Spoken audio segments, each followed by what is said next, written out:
I guess I don't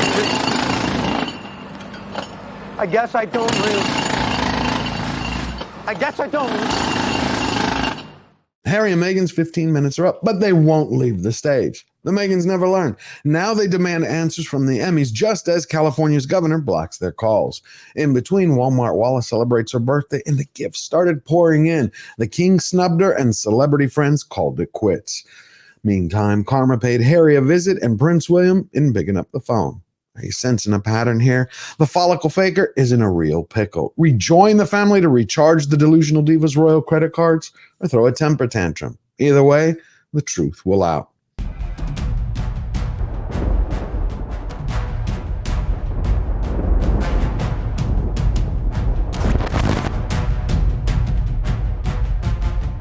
What's going on, everybody? I hope all of you had an amazing week, my friends.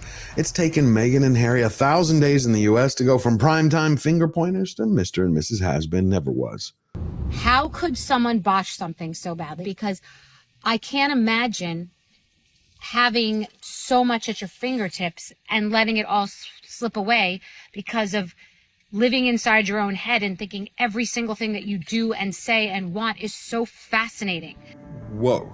That you should be accepting awards at podiums around the world. Why? The Meghans are simply two influence impersonators desperately looking for people to influence. Congratulations, this is great, and we're so happy to have you as part of this team. Really, thank you for all the work you're doing. It's huge. It's making an enormous impact. It was like young people were empowered and emboldened to say things to me online that they would never say to me in person. This is amazing. This is exactly why we do what we do. This is exactly why the Youth Power Fund was created. Right? Now I've seen it all. The swagger puppets are pushing the cyberbullying campaign, exploiting kids so they can try to convince the world that they care about others over themselves. And next in the news, O.J. Simpson is soon to give a lecture series on how to be a good husband.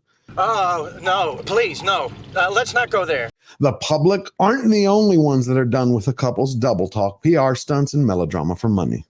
Exclusive. Have the Beckhams been markled? David and Victoria's close friendship with Meghan and Harry is over after being left absolutely furious at claims they leak stories about the royal couple, just as Duchess cultivates a new group of chums. Harry and Meghan have zero talent, but I'll give them this. They definitely have a skill for making more enemies than friends. You know, he doesn't talk to any of his old friends. He doesn't listen to any of his old advisors. No, and they've always been considered pretty safe pairs of hands. The people who've got Harry's best interest genuinely at heart. And I think there was a time that he would listen to them. And you lose those friends. I think you lose those friends as your peril. Sometimes I think I've said on this programme before, your best friends are the ones that gently tell you the truth. Seriously, to have the Meghans accuse anyone of having loose lips is rich. But the real kicker is that the Beckhams weren't the only ones to tell the blowhard and his bad mistake to get bent. Where are George and Amal? What happened to them? Where is David Beckham and Victoria Beckham? Where is Priyanka and the Jonas guy? Where are Serena? Where are all these people now? Like, where's Oprah? Where's Tyler Perry? Like, with these two grifters, how do you screw something up so badly? The knives are out. The Clooneys are next in line to cut ties with the Montecito money mates. Adding more fuel to the fire, when asked whether he knew Meghan recently, George simply replied, "I don't," despite having attended the Windsor Chapel wedding, according to the Mail. The Ocean's 11 star pulled off the greatest heist of the century. He just robbed the clout clowns of their self-delusions, all of them. He stripped them of them because they thought they were the most beloved members of the royal family, when the truth is the exact opposite. George Clooney prefers the company of King Charles over that of Prince Hairplugs and the Harpy. Yeah. Now that had to hurt, but it gets much worse. Meghan wasn't invited to her best friend Serena Williams' six-figure baby shower. The tennis champ is just done playing ball with her only-for-profit playmate. Understand, the couple believed that they could trade up from the British monarchy, climb the Hollywood food chain simply by dishing dirt on the royal family in exchange for exclusive access, eyeballs, and ratings. Not a great plan.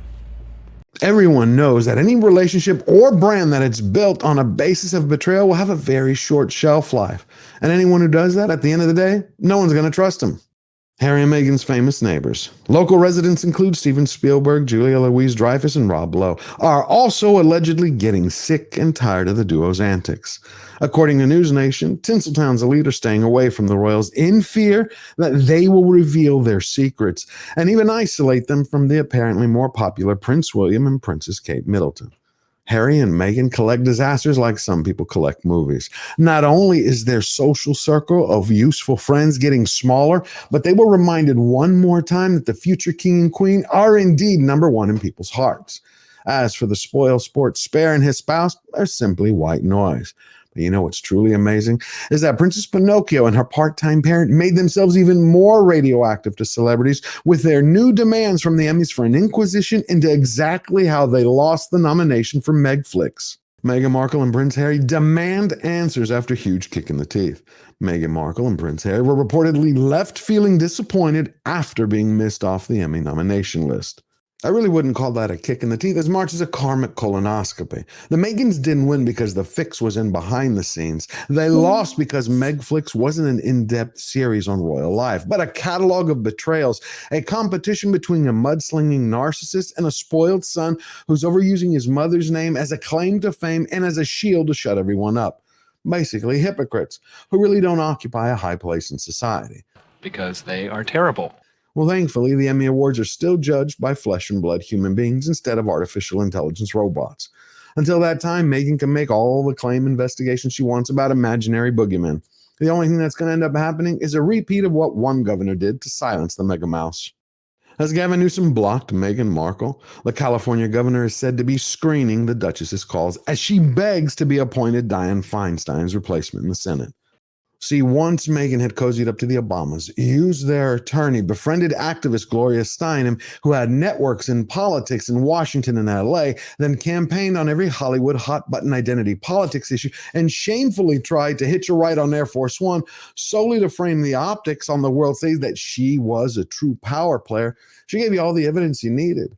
Luckily, the mooching Megans didn't get their wish. With her and Prince Harry reported to have begged Joe Biden for a lift back from the late Queen's funeral on Air Force One. In a rare moment of clarity, CP Biden rejected the desperate duo's request, crushing their chances of being photographed climbing the hallowed steps of the world's most famous aeroplane. When you put all the pieces together, I think it's fair to say we can officially state that Meghan's ambitions for a political future should no longer be called rumors, but facts. Besides, Duchess Duplicitous gave her game away a few months ago. Meghan Markle's political ambitions laid bare after document reveals Duchess paid Michelle Obama's ex-press secretary $165,000.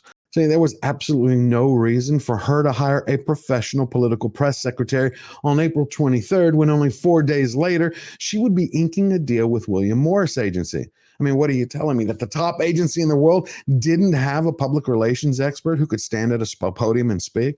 This is more evidence that Meghan wants a political future. But it doesn't matter, because her and her husband already have a full-time job attacking family. You have royal author Tina Brown, who reported in the book The Palace Papers that Harry has a bone to pick with his brother and his bride. Harry felt displaced by their bougie family union and couldn't understand his brother's obsession with his in-laws. Talk about the pot calling the kettle black. Hazmat is upset because he's saying that his brother changed after marriage and now spends all his time with Princess Catherine's family. I mean, you cannot make this stuff up. But see, family aren't the only ones to suffer at the hands and mouth of Harry and Meghan, because the swagger puppets are equal opportunity offenders. You've travelled from California? Yes, Montecito, California. And Montecito, California is important because? Because Harry moved there. And now they're basically your neighbours. How do you feel about that? We're not happy. What the hell? It's created a lot of hubbub, and his wife is not well liked. We learned this week that none of their neighbors are immune from being Meghaned. And this morning you learned that the royal duo have been harassing old people. A quick skim of the headlines revealed that Meghan and Harry snubbed their elderly Navy veteran neighbor with their rude response to his sweet gesture. Just when you think that Mr. and Mrs. Has-Been Never Was couldn't dive any deeper into the dumpster, they pull out the jackhammers. I guess I don't really.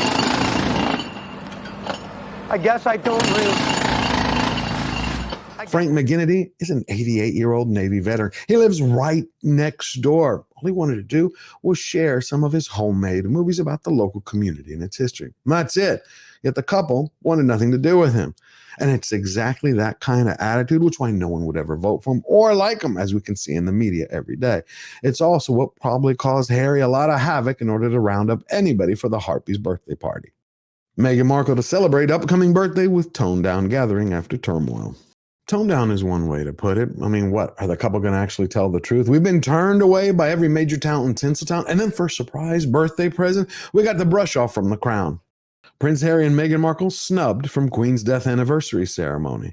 All senior royal family members, including Prince Andrew, are expected to be at the ceremony held in Balmoral.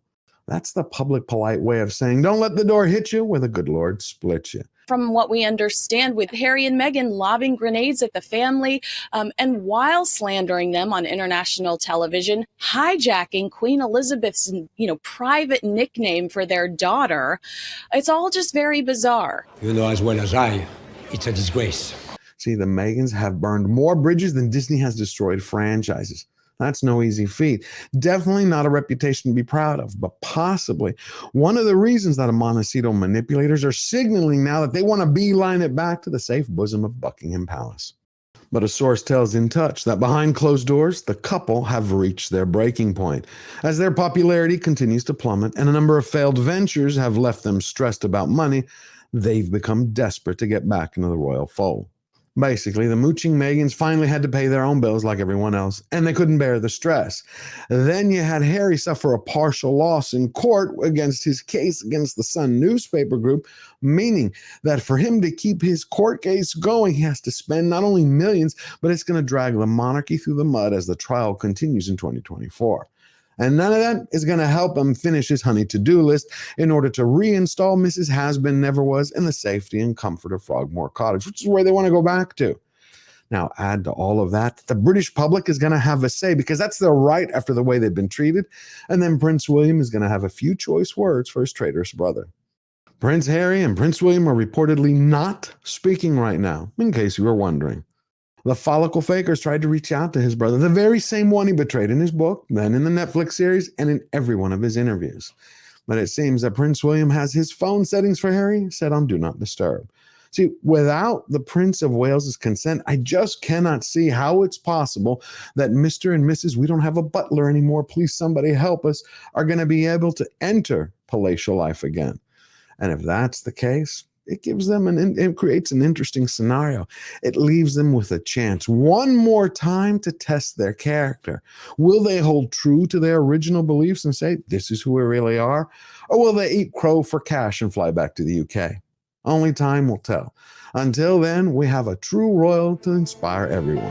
This picture's not quite right. There's someone on my mind. The big-hearted and multi-talented Princess Catherine is not only a national treasure, but a beacon of light and hope for every British citizen. Now, if you enjoyed the video and you found value and you want to see more of that, all you got to do is hit the subscribe button. And remember that we never bow down, we never bend the knee. Always forward.